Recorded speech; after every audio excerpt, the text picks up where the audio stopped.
Hello everyone, welcome to all of universe.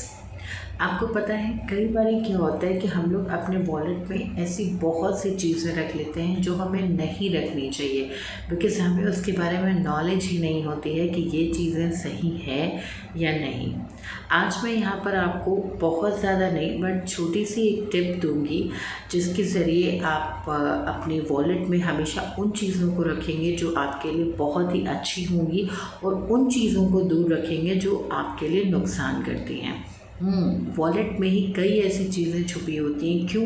क्योंकि wallet में हमारा मनी होता है। ओके, उस मनी के साथ अगर हम कोई ऐसी चीज़ रख दें जो हमें नहीं सूट करती है, तो आपको क्या लगता है कि मनी आपकी तरफ अट्रैक्ट होगी? नहीं होगी। ओके, तो अगर आपको मनी, प्रोस्पेरिटी, ये सारी चीज़ें अट्रैक्ट करनी है तो बी केयरफुल और बहुत ही ध्यान से अपने पर्स में उन चीज़ों को रखें जो बेहद ज़रूरी हों। चाहे जेंट्स हों या लेडीज़ हों, कोई भी, अगर आप वॉलेट रख रहे हैं तो आप बिल्कुल उन्हीं चीज़ों को सिर्फ रखिए अपने वॉलेट में जो आपके लिए ज़रूरी हो और जो आपके लिए मनी एंड प्रॉस्पेरिटी को अट्रैक्ट करती हों। देखिए, सबसे पहली बात कि वॉलेट पे क्या होता है, हम कई तरीके के फालतू के कागज़, बिल एंड ऑल्स ये सब रख देते हैं। तो अगर आपको उनकी रिक्वायरमेंट नहीं है, लाइक हम क्या होता है कहीं पार्किंग में हम जाते हैं और वहाँ का हमें टोकन मिलता है, हम रख देते हैं और उसे भूल जाते हैं और वो फालतू से कागज़ की तरह उसमें पड़ा रहता है। ओके, हम उसे निकालना भूल जाते हैं। तो ऐसे करते करते कई, जैसे मूवी में गए तो मूवी के जो टिकट्स होते हैं वो पड़े रह गए। तो ऐसी कई चीज़ें होती हैं जो हम अपने वॉलेट में रखते हैं जिनका यूज़ नहीं होता है और वो एक तरीके से समझिए एक कचरा होता है। तो हमें अपने वॉलेट में कचरा नहीं रखना है। ओके, जो भी आपके वॉलेट में फालतू पेपर्स एंड ऑल हैं उनको आप थ्रो कर दीजिए, हटा दीजिए, फेंक दीजिए अगर उनकी रिक्वायर नहीं है। ओके, ज़्यादा से ज़्यादा कोशिश कीजिए कि आप अपने वॉलेट को बहुत ही ज़्यादा नीट एंड क्लीन रखिए। जितना साफ़ सुथरा आप रखेंगे, जितनी सहूलियत से उसमें पैसे रखेंगे, उतनी ही तेज़ी से मनी आपकी तरफ अट्रैक्ट होगी। ओके, थर्ड इज़ कि जब भी आप अपने वॉलेट में पैसे वगैरह रखते हैं तो जैसे उसमें सेक्शन बने होते हैं ना कि हम एक जगह नोट को रखते हैं और एक जगह कॉइन्स को रखते हैं। तो कभी भी कॉइन्स को आप नोटों के साथ ना रखें, क्योंकि वो कॉइन्स होते हैं जो ऐसे ही निकल जाते हैं, लाइक चिल्लर आप समझ सकते हैं। तो वो ऐसे ही निकल जाते हैं, यूज़ हो जाते हैं। तो आप उनको अगर नोटों के साथ रखेंगे ना तो उसके साथ साथ आपकी जो नोट है ना, जो पैसे हैं आपके, वो भी ऐसे ही तुरंत किसी न किसी खर्चे में बहुत, मतलब किसी न किसी चीज़ों में बहुत जल्दी खर्च हो जाएंगे। ठीक है, तो आप जब भी अपने वॉलेट में अगर ये कॉइन रख रहे हैं तो उसको अलग सेक्शन में रखिए और नोटों को अलग सेक्शन में रखिए। ओके, आप कोशिश कीजिए कि आप अपने वॉलेट में जिस भी भगवान को आप मानते हैं उनकी एक छोटी सी फ़ोटो ज़रूर रखें। चाहे वो गणेश जी की हो, लक्ष्मी जी की हो, शिव जी की हो, जिसकी भी, जिसको भी आप मानते हैं।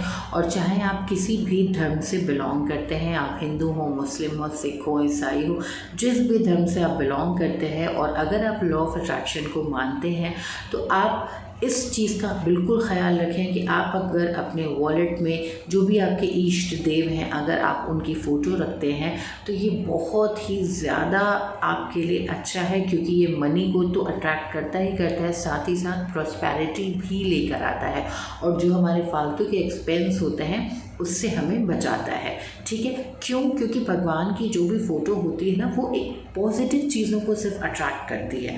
ठीक है, कभी भी नेगेटिव चीज़ों को नहीं अट्रैक्ट करेगी, हमेशा पॉजिटिव चीज़ों को अट्रैक्ट करेगी। तो आप ये ज़रूर कोशिश करें कि अपने पर्स में अपने इष्ट देव की फ़ोटो ज़रूर रखें। ओके, आप अपने पर्स में कभी भी मेडिसिन्स ना रखें, क्योंकि मेडिसिन क्या होता है ना, वो मतलब मेडिसिन कोई बहुत अच्छी चीज़ तो होती नहीं है। ठीक है, तो उसमें हम जब हम उसको रखते हैं ना तो उसकी एनर्जी डबल हो जाती है। तो जो हमारे पैसे होते हैं ना वो उस मेडिसिन के थ्रू खर्च हो जाते हैं, या आप ये कह सकते हैं उस मेडिसिन में खर्च हो जाते हैं। तो कभी भी अपने पैसों के साथ मेडिसिन्स को कभी भी ना रखें। ठीक है, अब एक दूसरी चीज़ बताती हूँ कि आप कोशिश करें कि आप अपने वॉलेट में अगर एक मोर पंख रख सकते हैं तो ये बहुत ही अच्छा है, ये बहुत ही शुभ माना जाता है, क्योंकि मोर पंख ज़्यादा से ज़्यादा पैसों को, पॉजिटिविटी को अट्रैक्ट करता है। तो अगर आप अपने पर्स में मोर पंख एक छोटा सा रख सकते हैं तो बहुत ही अच्छा है। लास्ट आपको बताती हूँ कि अगर आप अपने पर्स में जो पीली कौड़ियाँ होती हैं अगर आप उनको रखते हैं तो ये भी लक्ष्मी जी का ये सूचक होता है, लक्ष्मी जी को ही हम अर्पण करते हैं। आप इस कौड़ियों को ज़रूर रखें, लेकिन आपको ऐसे ही नहीं कि मार्केट से आपने लिया और तुरंत रख दिया। आप जब भी इन कौड़ियों को लेकर आए मार्केट से तो इनको आप पहले अच्छे से गंगा जल से धुल के माता रानी के सामने, जिनको भी आप पूजते हैं उनके सामने रख कर धूप दिया दिखाकर उसके बाद ही अपने पर्स में रखें। और टाइम टू टाइम इसको आप ये कोशिश करें कि हर हफ्ते के बाद इसको रिचार्ज कर दें। रिचार्ज कैसे करते हैं, आप इन सारी चीज़ों को आप गंगा जल से एक बार धुल के और फिर से धूप दिया दिखा के इस तरीके से आप इन्हें रिचार्ज करके दोबारा से रख सकते हैं। ये थी एक छोटी सी टिप, पर ये आपके लिए बहुत ही ज़्यादा हेल्पफुल है।